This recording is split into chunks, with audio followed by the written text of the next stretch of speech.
Assalamualaikum warahmatullahi wabarakatuh. Perkenalkan, saya Rahmi Ramadhani, mahasiswi Bimbingan dan Konseling Fakultas Keguruan dan Ilmu Pendidikan Universitas Riau. Di sini saya akan membahas mengenai pertama, client acceptance, yang kedua, keterampilan merespon klien, yang ketiga, keterampilan bertanya dengan pertanyaan terbuka dan tertutup. Sebagai ujian akhir semester konseling individual yang diampu oleh Bapak M. Arli Rusandi, MPD. Pertama, saya akan membahas mengenai client acceptance. Acceptance atau penerimaan adalah teknik yang digunakan oleh konselor untuk menunjukkan minat atau pemahaman terhadap hal-hal yang dilakukan oleh klien. Dengan tujuan yang pertama, menunjukkan kedekatan daripada sikap dan menunjukkan tingkat keterbukaan dan ketulusan hati konselor. Yang kedua, klien merasa dihargai dan diterima keberadaannya. Yang ketiga, agar konseli merasa diperhatikan. Yang keempat, agar konseli memperoleh balikan atas apa yang dikatakan, didengar, dan difahami. Manfaat teknik acceptance ini untuk membangun hubungan lebih antara klien dan konselor sehingga tercipta suasana hubungan yang akrab ditandai dengan saling mempercayai. Acceptance ini terdapat dua jenis. Yang pertama itu ada jenis verbal dan yang kedua itu ada jenis non-verbal. Yang pertama verbal.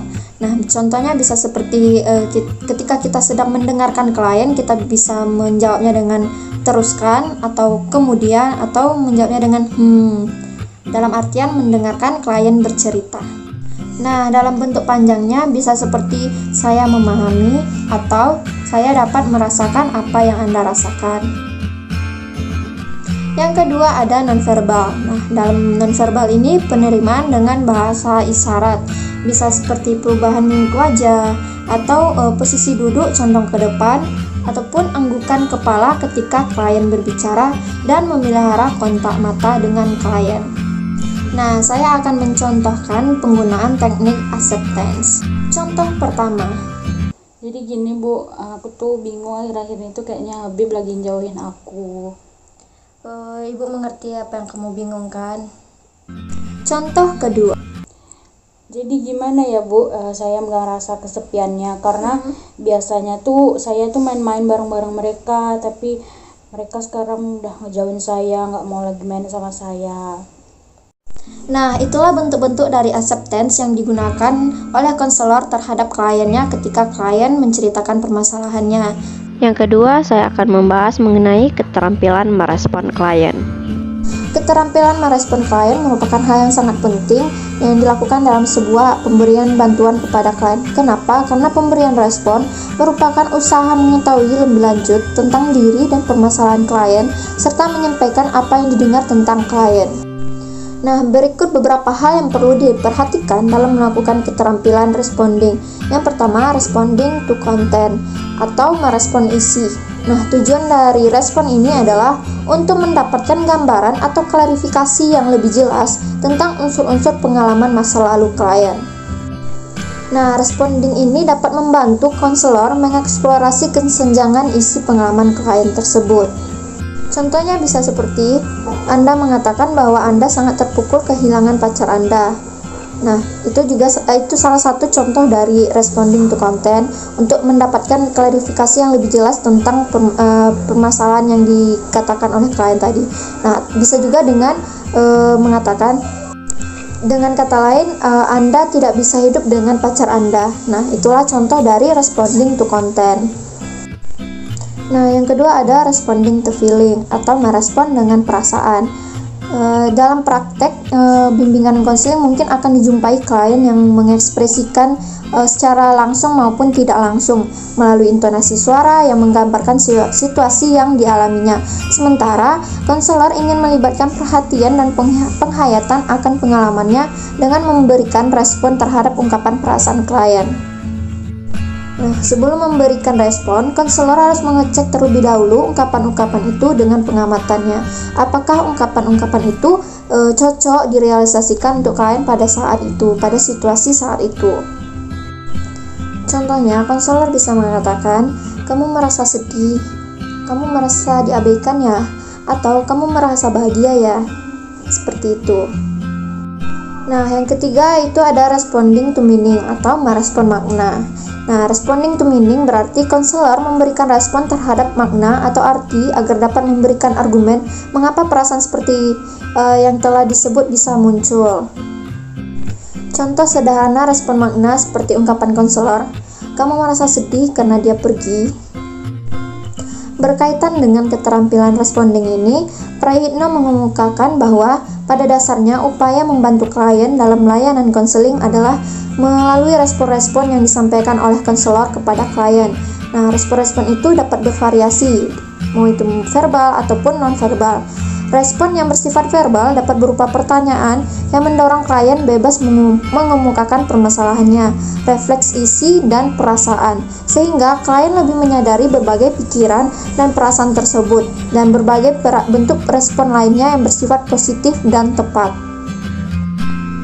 Sedangkan respon yang bersifat non-verbal dapat berupa gerakan anggukan atau gerakan badan atau isyarat lainnya yang dapat membuat klien termotivasi mengemukakan dan mendalami masalahnya.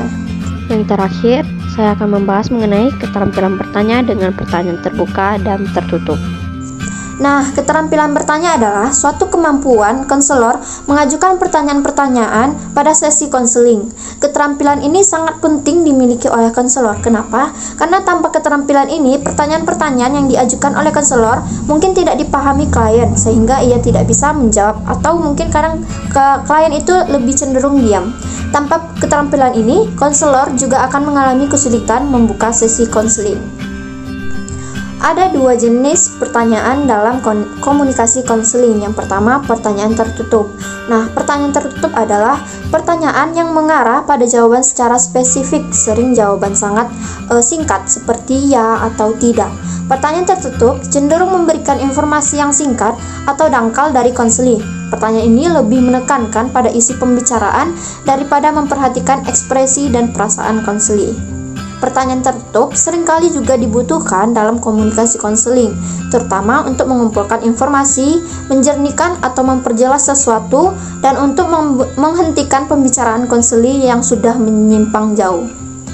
Contoh pertanyaan tertutup seperti apa pekerjaan Anda? Kapan Anda merasakan kehilangan kekasih Anda? Apakah Anda sangat marah? Itu adalah contoh dari pertanyaan tertutup. Nah, yang kedua ada pertanyaan terbuka. Pertanyaan terbuka merupakan sebuah pertanyaan yang tidak bisa dijawab dalam beberapa kata, mendorong orang untuk berbicara dan memberikan informasi yang maksimal. Pertanyaan terbuka dapat mendorong konselor untuk mengeksplorasi lebih dalam, karena konseli dapat memberikan jawaban secara luas dan terbuka. Pertanyaan terbuka dapat membantu konseli mengungkapkan permasalahannya dan perasaannya, sehingga konseli dapat memperoleh pemahaman diri yang lebih baik. Contoh dari pertanyaan terbuka seperti, apa yang ingin kita bicarakan saat ini? Bagaimana perasaan Anda sepeninggalan kekasih Anda? Bisakah Anda bercerita lebih banyak tentang keterlibatan Anda? Nah, itulah contoh dari pertanyaan terbuka. Pertanyaan terbuka secara alami akan mendorong konseli untuk berbicara hal-hal yang menarik dan bermakna bagi dirinya, termasuk di dalamnya hal-hal yang mengganjal dan menjadi penyebab masalah yang dihadapinya. Nah, itulah bentuk-bentuk dari pertanyaan dalam komunikasi konseling. Ada pertanyaan terbuka dan tertutup.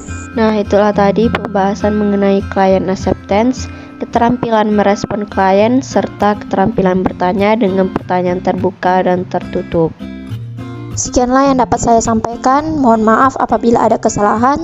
Semoga bermanfaat. Terima kasih. Wassalamualaikum warahmatullahi wabarakatuh.